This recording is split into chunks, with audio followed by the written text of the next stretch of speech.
The Settlement of Bluestone, the Forgotten and Extinct Suburb of Cleveland, Ohio, USA, by J. Harberger, January 2024. Northeast Ohio is a region of the state of Ohio within the United States of America. It is within the Great Lakes region and it borders the southern shore of Lake Erie. South Euclid is an eastern suburb of Cleveland, Ohio. It was founded in 1917. This picture displays the location of the state of Ohio in the United States of America. It also shows the positions of the cities of South Euclid and Lyndhurst within the state. Both South Euclid and Lyndhurst are eastern suburbs of Cleveland, Ohio in the Northeast Ohio region. But what many people do not realize is that there is a hidden history of a forgotten ghost town that once existed within the modern borders of the cities of South Euclid, Cleveland Heights, and East Cleveland. The settlement of Bluestone has a fascinating history. It is an extinct ghost town that was its own community in Northeast Ohio between 1870 to 1917. Even if you ask many residents of South Euclid and Lyndhurst about it today, many of them will likely have never heard of it. The geological history of Northeast Ohio. The total thickness of the rocks exposed above Lake Erie in the Northeast Ohio region is about 750 feet tall. The state of Ohio is geographically laid out in a pattern that is crossed by an unusual number of boundary lines. The eastern portion of the state lies along the western edge of the Appalachian Plateau, while to the west, the central lowlands occupy a very significant area within Northeast Ohio in general. Several glaciers, perhaps 1,000 feet or more in thickness, are known to have formed in Ohio during the Ice Age. Overall, this escarpment consists of a slope that is somewhere between 2 to 4 miles in width and reaches all the way from the lowlands to the tops of the highest hills of the region. The actual line of division between these two geological features is known as the Portage Escarpment. Wherever the ice traveled, it left deposits of till or drift, which are ground up rocks, boulders, pebbles, sand, and clay, and vary in thickness. The result is that a large part of modern Northeast Ohio is now a till plain. Thus, when you approach places such as Cedar Hill, that leads from the eastern end of Carnegie Avenue to Cleveland Heights, you are ascending and going up the foothills of the Allegheny Mountains. The area where the Bluestone layer exists in the Northeast Ohio area is known as the Euclid Bluestone Terrace. The Euclid Bluestone Terrace is a very low rock layer on the Portage Escarpment. The eroding Allegheny Escarpment provided Paleozoic building material in the form of Euclid Bluestone, Berea Sandstone, and Cleveland Siltstone. Euclid Bluestone is thus one of the particularly high-grade sandstones that originate from the geological processes of this area. It is mainly found in the exposed areas of geological layers that are east of the Cuyahoga River. The formation has formed in a shape that is discontinuous and resembles a lens. This rock layer formed during the Devonian period and thus is a member of the Euclid outcropping of the Upper Devonian Bedford Formation. It is one of the deepest layers of sandstone in Northeast Ohio, and it is a type of rock that has not been as well studied as other rocks in the area. The rock formations appear to consist of thick and horizontal layers. These layers eventually thin out laterally and become discontinuous. These quartz-rich sandstones have different minerals and elements that are enclosed within their chemical structure. Its main streams are the Grand, Chagrin, Cuyahoga, Rocky, and Black Rivers, all of which are on the northern side of the watershed. Euclid Creek and Doan Brook are two of the more important smaller streams that flow directly into the lake. In the gorges of these streams, exposures of underlying rocks of the region can be found above lake level. The following are a series of maps that show the geological evolution of the Northeast Ohio region in relation to the retreat of the large Ice Age glacier that gradually receded over time. The retreat of the glacier helped sculpt the modern geography of the Northeast Ohio area. The glaciation era of Northeast Ohio occurred approximately 21,000 years ago. About 16,000 years ago, during the Ice Age, the glacier that covered all of Northeast Ohio began to retreat and created the basis for the geological geography of modern Northeast Ohio. The retreating glacier created many streams in the hilly landscape. It was at these streams where layers of Euclid bluestone eventually formed. The distribution of the glacial coverage of Northeast Ohio 15,000 years ago. The distribution of the glacial coverage of Northeast Ohio 14,000 years ago. The distribution of the glacial coverage of Northeast Ohio 13,000 years ago.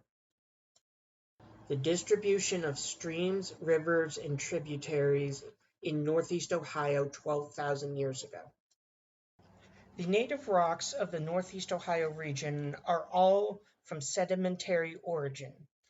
They were laid down under water as mud, sand, gravel, or slimy ooze. The shales are simply consolidated mud, and the sandstones are consolidated sand. This image shows the map of local communities overlaid onto the geological map of the various geological layers of Northeast Ohio. The state of Ohio is geographically located within an area that is crossed by an unusual number of boundary lines and geological layers. The eastern portion of the state lies along the western edge of the Appalachian Plateau, while to the west, the central lowlands occupy the larger half of the area. The actual line of division between these two provinces is known as the Portage Escarpment. The base of the Portage Escarpment is well seen on the south side of Euclid Avenue east of Cleveland, and indeed on any approach to the heights sections either east or south of the city. The Euclid Bluestone Terrace is a very low layer on the Portage Escarpment. It's very large, and it is an elevated mass that runs throughout all the eastern suburbs of Cleveland. Today's geological terrain of modern Northeast Ohio is within the foothills of the Appalachian Mountains. It is a region that borders the southern coast of Lake Erie on its northern side. Many streams, rivers, and creeks have their base origin of flow from the lake, often creating valleys between geological rock layers. One of the most prominent outcroppings of Euclid Bluestone is the Bedford Formation. Bedford shales and sandstones can be seen at the Euclid Creek Metropolitan Park with great clarity when one goes through the park area. The bluestone quarries that developed in this area are from the lower stratum of the Bedford Formation. Euclid Bluestone has been quarried in the Northeast Ohio area for nearly 2 centuries. The upper picnic ground at this park occupies the site of one of the old quarries. Despite its name, the actual color of Euclid Bluestone has more of a reddish and deep blue-gray tint to it when one looks at its coloration pattern. The blue part comes from the fact that the rock can often turn blue after going through manufacturing processes. Thus, bluestone is more of a commercialized term rather than the actual color of the rock itself. Early geologists in the Northeast Ohio area called it a blue quarry rock and noted that it was the bluestone of the local quarrying market. The name Euclid refers to the geographic location on the eastern suburbs of Cleveland, where much of the Euclid Bluestone can be found. Euclid is a very common place name among Cleveland's eastern suburbs, as it all was once part of a larger Euclid Township. Euclid Township was one of the first communities established east of the Cuyahoga River after Moses Cleveland's survey expedition. The overlapping geological layers of the region create many escarpments, moraines, and terraces that dominate the geography of northeast Ohio. This also gives it the uneven, low-elevation terrain that is so endemic to this area. The different layers of rock become shallower the closer one gets to the coast of Lake Erie. Thus, more ancient geological layers are visible and accessible at this region. One of the most prominent of these layers of extensive geological features in northeast Ohio is called the Euclid Moraine. The Euclid Moraine is located within the Portage Escarpment. The geological layers where the Bluestone Terrace can be found are sandwiched in between the Euclid Moraine and the Berea Sandstone Terrace. These layers are part of the eastern branch of the Portage Escarpment. The Euclid Bluestone Terrace forms many creeks in the area. It is within these creeks where the quarrying of Euclid Bluestone became such a lucrative venture. And within these layers of rock, there were more specific locations where Euclid Bluestone could be more easily accessed than other types of rocks in the area. It was the ability to more efficiently quarry Euclid Bluestone in these geological layers that created greater economic opportunities for local residents. As quarries began to sprout in the areas around Euclid Creek and 9 Mile Creek, so did the communities of quarrymen and their families start to develop conjointly at the same time as well. Thus, that is how the Settlement of Bluestone was founded. The history of the Settlement of Bluestone, Ohio, USA. The early 1800s. In the early 19th century, the northeast Ohio region began to be settled by Americans coming from the East Coast. The settlement of these new immigrants helped bolster the economic output of the area. Though this picture was taken in 1896, it is still representative of what the early settlers might have looked like when they first arrived. The 1840s. Euclid Bluestone is discovered around the creeks on South Green Road and Monticello Boulevard. A handful of small quarries were thus opened in these areas at this time. These small quarries were inefficient and were eventually abandoned. At this time, Cleveland itself was only a small settlement. The bluestone quarries along Euclid Creek were somewhat larger in operations than other ones in New York and Pennsylvania that had similar purposes.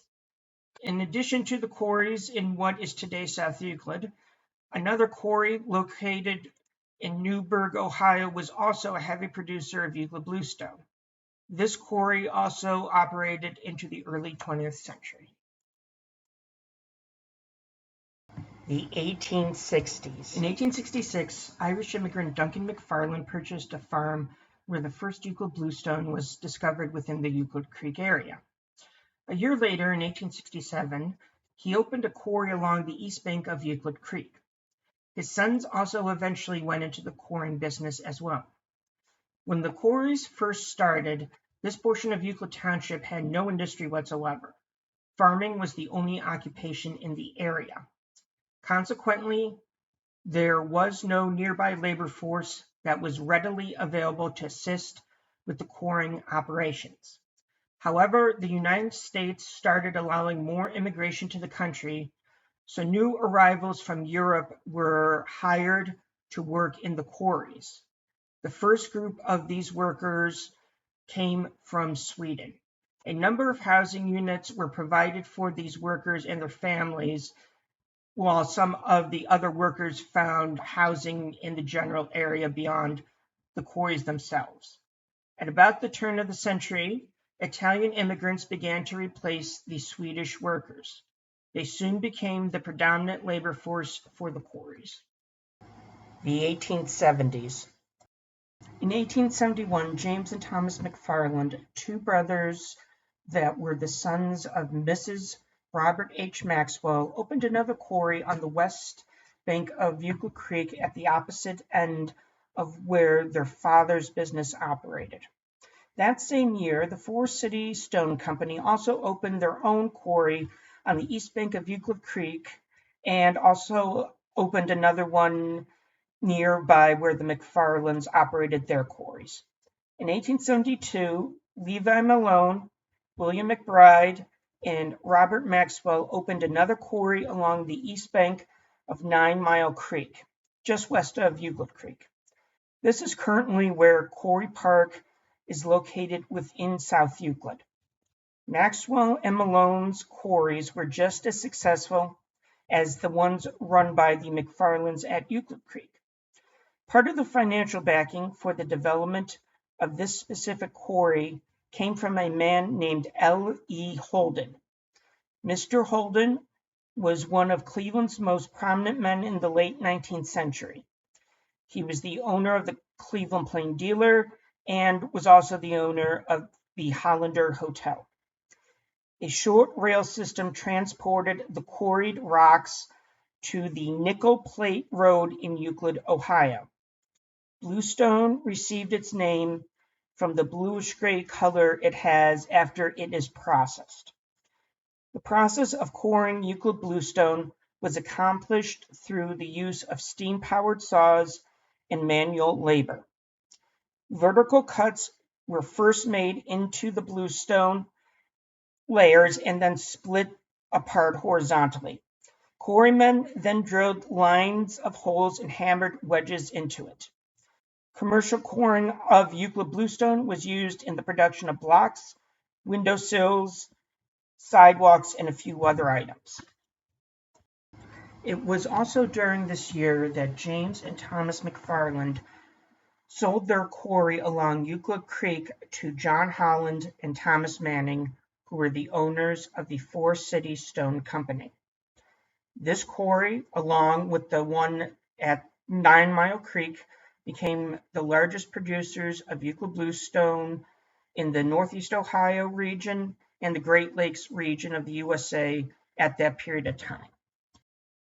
The settlement of Bluestone became a community when many immigrant quarrymen and their families began to live in the area clustered together. Thus, the settlement became a location because of the automatic and spontaneous circumstances of the population and the economic goals. Immigrant laborers from Sweden, Italy, Ireland, Canada, and a few other countries came to the area to work in the local quarries. At the height of economic production, there were 5 bluestone quarries that operated simultaneously. The tiny settlement was located along a road that connected the 2 main quarries at Euclid Creek and 9 Mile Creek. The 1880s. As more land was stripped and new quarries opened, the settlement of Bluestone flourished economically. One of the most important aspects to the success was the construction of the Euclid Railroad. This railroad replaced the traditional wheelbarrows that had been used prior to its construction and allowed larger quantities of stone materials to be transported out of the quarries in a more efficient manner. Spurs were laid on both Euclid Creek as well as on other nearby creeks for other quarries. A single weed-covered train track line that crossed Euclid Avenue near Green Road connected the Malone property along 9 Mile Creek to the greater Northeast Ohio area. It even eventually connected to greater regional railroad systems such as the New York Central Tracks. One of the very first railways in the Cleveland area was the Quarry Railroad. It ran from the bluestone quarries at the top of Cedar Hill to East 101st Street and then to Cleveland's Public Square. The relatively high position of the bluestone beds in the immediate geographic area facilitated transportation on this primitive railway using gravity and horsepower. Between 1883 to 1884, about 1.5 miles of railroad track was constructed by workers from the Malone and Company business to create a local connection to the Nickel Plate Railroad. This connection allowed a greater increase in the number of shipments to be exported from the quarry sites themselves. When there were shipments that needed to be made, 2 or 3 locomotive cars were operated at once simultaneously to make the productivity of the quarries more efficient. In addition to being used primarily as a flagstone for sidewalks, Euclid bluestone was also used for the exterior of some building structures. Around the year 1882, the city of Chicago had awarded a contract to Malone's Company to supply bluestone for constructing sidewalks for the new Chicago Board of Trade building. Levi Malone was then put in a predicament. He and his partners realized that transporting the stone by wagon to the New York, Chicago, and St. Louis Railroad, which was also known as the Nickel Plate Road for short, was not a feasible methodology for meeting the planned completion date of 1885. As a result, they decided to build a path to the Nickel Plate Railroad instead to help speed up the efficiency of this multi-state project. The Bluestone Post Office was established in 1884. Its creation is what literally put the settlement of Bluestone on the map as a distinct community. It was located near to where Belvoir Boulevard currently exists today, close to the former site of L.L. Murray's General Store. After Mr. Murray passed away, the post office was taken over by his rival, Edward Schroeder. Also in the 1880s, Fred and Ernest Bentley opened a saloon on the north side of Bluestone Road that was a few hundred yards just west of Green Road. The Bentleys also operated the Bluestone grocery store that was also in that general area. The golden age of the settlement of Bluestone, Ohio, USA. The 1890s. During this decade, new technologies were beginning to replace human-operated jobs. It was also around this time when Bluestone had its own local baseball team.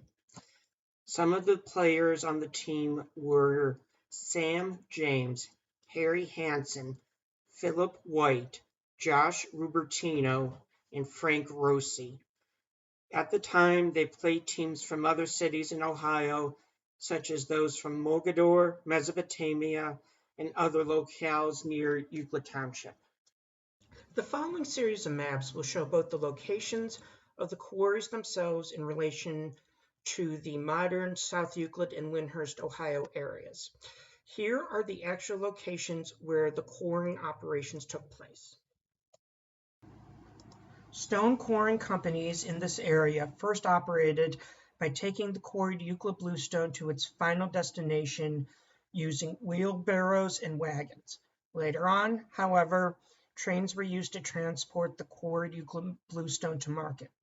Before the Euclid bluestone was ready to be transported, it was piled up in one specific location so that it was easier for the workers to organize the loads. Most of the quarrying operations were performed manually during the earliest years of the settlement's history. They eventually were replaced by machines. This issue grew and became exemplified within the community when channeling machines were introduced for the quarrying operations. These devices were also used to cut the stone from the solid rock. A stone cutter was eventually erected along Euclid Creek by Clarence H. Burgess, but it created issues of technological unemployment for many laborers. Most of the bluestone material was obtained through stripping, which was a technique used during the quarrying processes where the soil and shale above the solid layers of rock were removed from the terrain so that the Euclid bluestone layers that were deeper in the earth could be reached. The stone was used for sill steps, foundations, laundry tubs, and, of course, for sidewalks in downtown Cleveland. The process of making the stone into sidewalks was called flagging. For some time, most of the quarrying was done by hand. This required a considerably large labor force. Later on, however, pneumatic power drills started to be used on a much greater basis. This reduced the need for large amounts of manual labor. Another new piece of technology that was used at this time was referred to as a channeling machine. The channeling machine also decreased the need for large amounts of manual labor. During the summer months, teams of workers transported heavy loads of quarried Euclid bluestone to a nearby railway area for shipment preparation. The materials would then be taken to a spur rail track called the Nickel Plate Road that was located west of Green Road. The transportation route also passed by the Bluestone Schoolhouse as well. Oftentimes, workers would transport quarried materials down Bluestone Road towards the stockpile area near the railway. This route passed by Mr. Schroeder's home on Bluestone Road. The transportation route for the materials then branched out from this area and had connections to both the east side and the west side of the road. The branching of this route thus helped increase the efficiency for transporting the quarried materials that had originated from quarries all over the general geographic area. Quarrying the stone was very dangerous, particularly the part when thick rock layers were blasted. Whistles were a very important part of the usual schedule at the quarries. The whistles would sound off to signal different times of the day and changes in activities. They would also sound off if there had been an accident. It is said that if these whistles went off at irregular times, the women of Bluestone would run from their homes to the local quarries to see if any of their male relatives had been maimed or crushed by the bluestone layers. Two examples of deaths that occurred during the quarrying processes were that of a man named Mr. Orrin Johnson and another man who was only identified as Mr. Larson. Orrin Johnson, who also had a title known as Rock Boss, lived on Green Road near Emerson Road and was killed by a blast during the quarrying processes. Mr. Larson, a stone sawyer, lived in a house that stood at the corner of Whitehall Road and Green Road and was killed when the saw belt he was using caught onto his clothing and pulled his body into the machine with it. Not all the deaths in the village were caused by quarrying accidents. Some deaths resulted from brawls at saloons, as many of the local inhabitants suffered from alcoholism. Many times after the Monday payday, many men could be seen begging for extra money to purchase alcoholic beverages, since most of their paychecks obviously went to supporting their lives and their families. This chart lists the names of the different quarries and the quarrying companies that were once prominent in the area, as well as what traits made them unique from one another. Some of the quarries that were close to each other geographically are categorized together in the same group. The original saloon in Bluestone was named Bentley's Saloon. Eventually, a man named Abraham Hansen opened another saloon near the original one.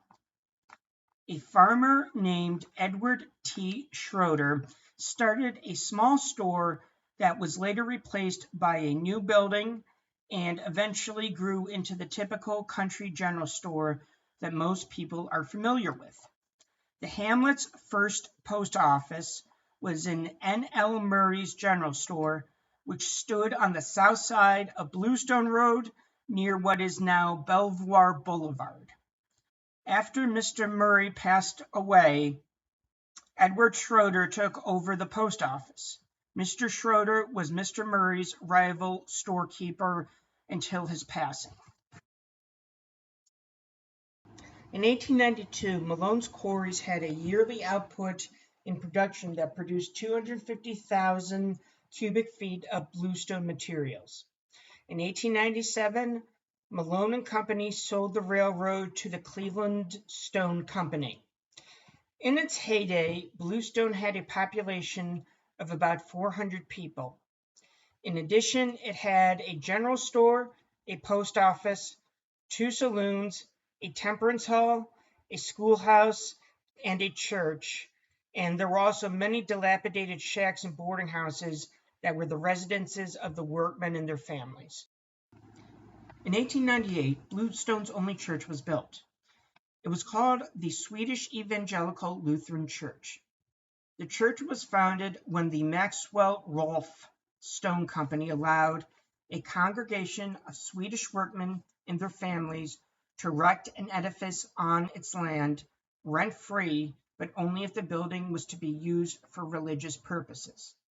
The church held services every other Sabbath day, with a pastor from Cleveland coming out to conduct the services. The church was deconstructed in 1926, though only a small number of services actually occurred there during its final decade of existence.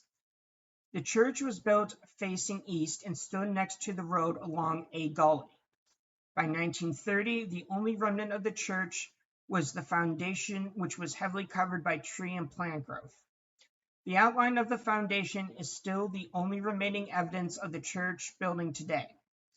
As it is uncertain if pictures of the actual structure still exist, this photograph is a representation of what the church might have looked like when it was still in existence.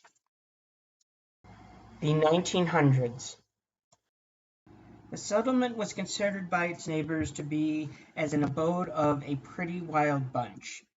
Bluestone was notorious as being a locality that was known for alcoholism and violence. It was also the site of many shootings, and there was a brothel located within the settlement as well. However, it should be noted that the village was not even remotely close to being comparable to the level of outrageous behavior that was once seen at some of the ghost towns of the Wild West, especially in the communities located in Death Valley. In response to these behaviors, a local temperance hall was established.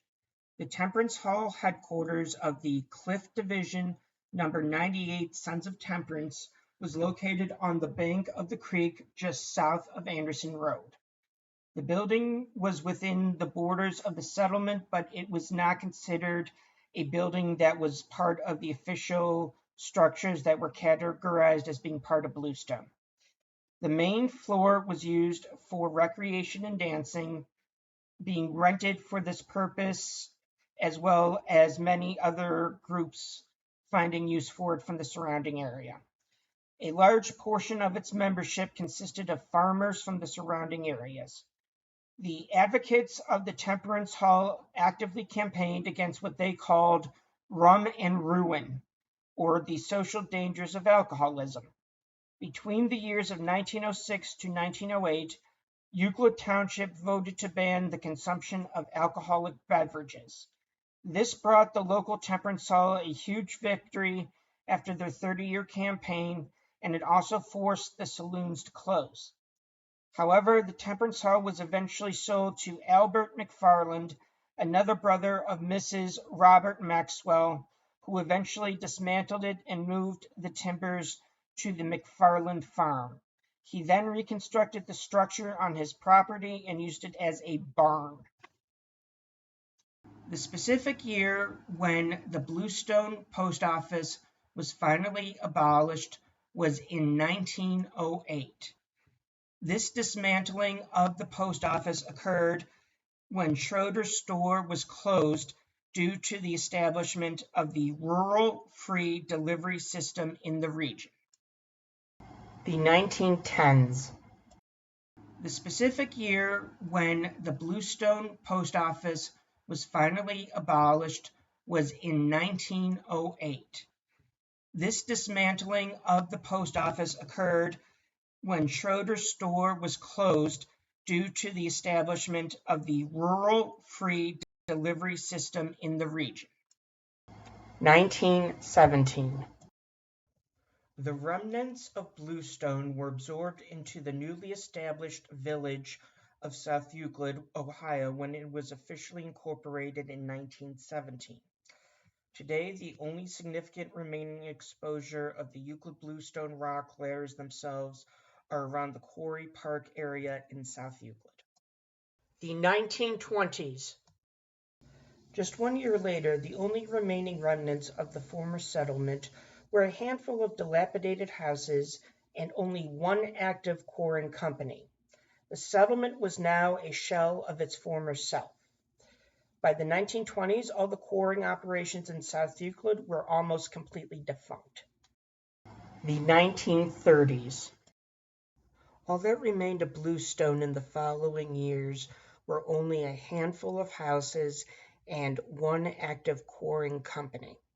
The settlement only became a shell of its former self.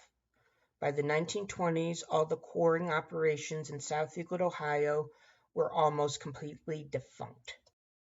It was also in the 1930s when projects that were related to President Roosevelt's New Deal plan rebuilt the areas where Bluestone once existed into locations that are more familiar to us today in modern times. Some of these areas where the settlement once existed were turned into what is today a portion of the Cleveland Metro Park system. Other areas were changed for urban development projects for the city of South Euclid and other neighboring suburbs. The geographic transformations were so thorough that residents of the area forgot about the former community at a greater rate than even before. Despite the decline in the use of Euclid Bluestone for sidewalks, the remaining operations quarried the bluestone for a variety of other purposes. The 1940s to the present. As the 20th century progressed, fewer and fewer physical remnants of bluestone remained in South Euclid and other surrounding cities, though there were a handful of landmarks that were still present in these areas. In addition, many people who were once the residents of the settlement began passing away at greater numbers due to old age and other factors. Thus, the memory of the settlement of Bluestone became mainly based on historical documents, photographs, and some of the items and objects that were prevalent for everyday life in the past community. Since the mid-20th century, much of Bluestone and its history has been largely forgotten by locals in Cleveland's eastern suburbs. Despite this, there are actually a few echoes of this former community that still exist in the modern suburbs where the settlement once existed. One of the most significant colloquial reminders of the settlement of Bluestone in modern times is Bluestone Road in South Euclid. The road was the main street of the settlement of Bluestone. Today, it is strictly a residential area, but it is a very well-known street within the city of South Euclid. These are signs that you can see on Bluestone Road in South Euclid. Probably the most prominent reminder of this aspect of local history is the Bluestone Historic District in South Euclid. This was the first historic district that was designated by the city of South Euclid. Its area encompasses a very large portion of the northwestern corner of the city of South Euclid.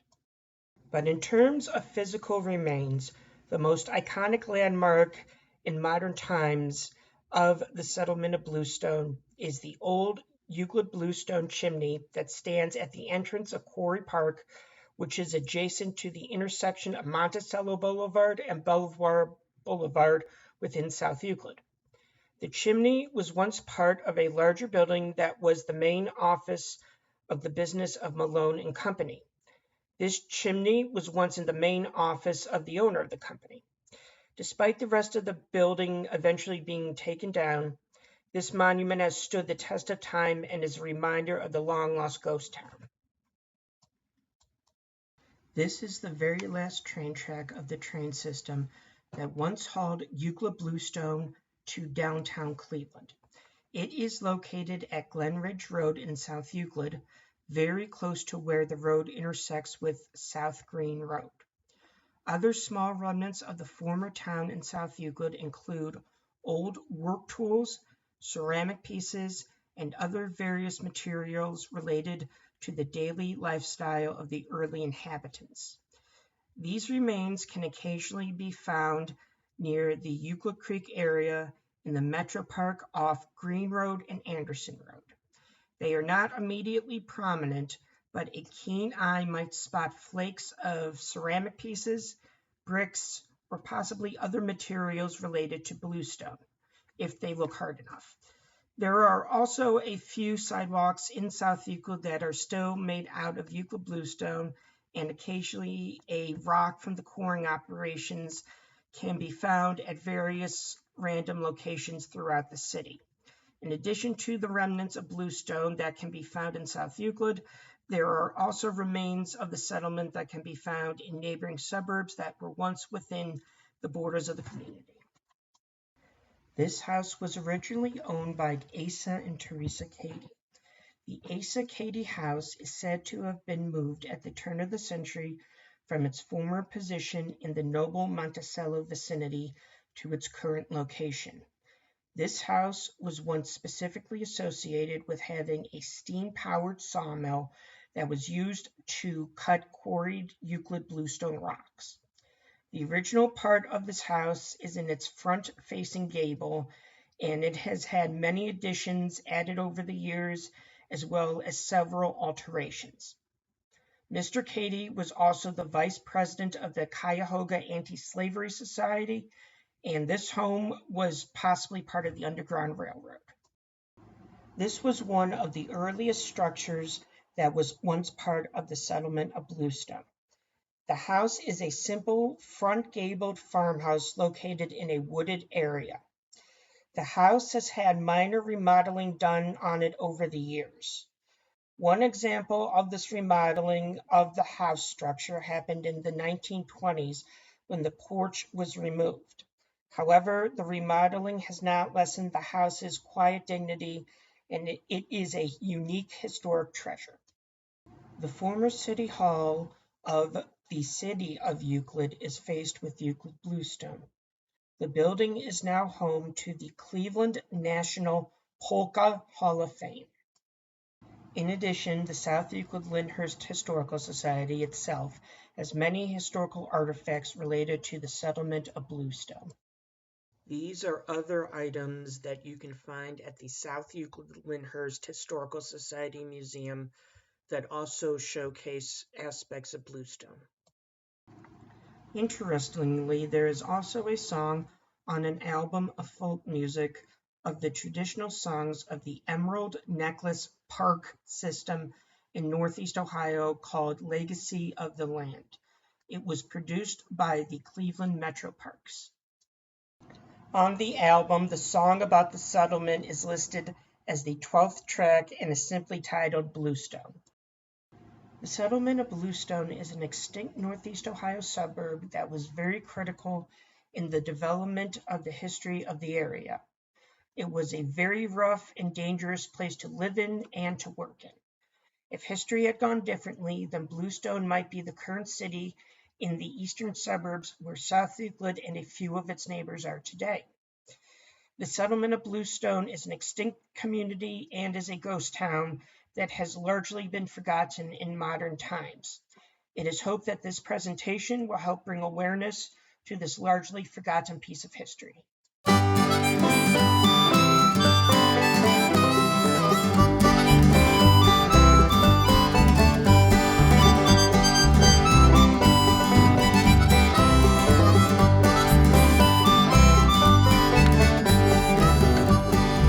Have you heard about a town, Bluestone, Bluestone, Bluestone? Named after the rock they mine, Bluestone, Bluestone. But where did the town of Bluestone go? Bluestone, Bluestone. Like the snow in springtime goes, Bluestone, Bluestone. Down along Euclid Creek in 1866, a man named McFarland moved his family to the sticks. Surely he discovered a bedrock made of blue. He dug the stone and the rest was known how Bluestone came to be.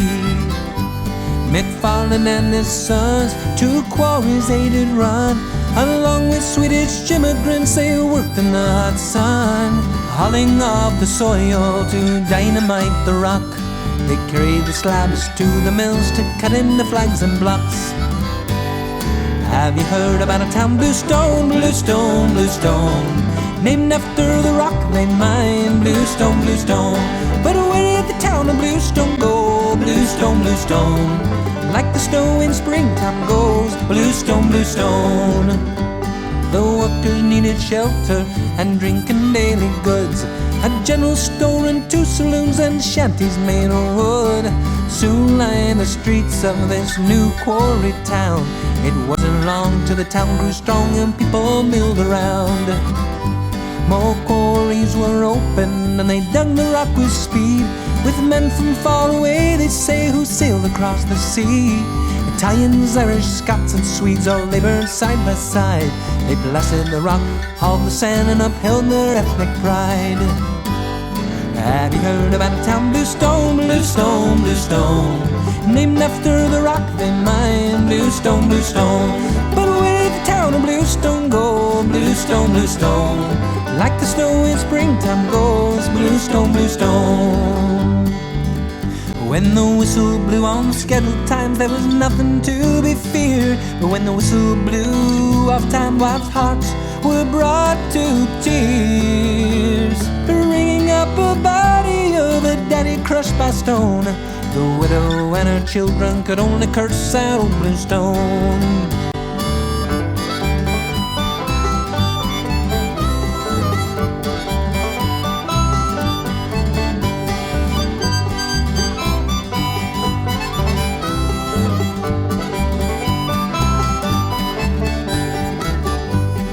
Life in that old mining town was hard, they swear and say. So many took to drinking and blew the hard-earned pay. Rum and ruin, many cried, so they raised a temperance hall. A church was built and a few would say some heard a higher call. Progress finally reached that Euclid water course. A rail and train replaced the wagon and dray horse. Cement and concrete replaced that beautiful stone. So the rock they mined ran out of time, and so did the town Bluestone. Have you heard about a town, Bluestone, Bluestone, Bluestone?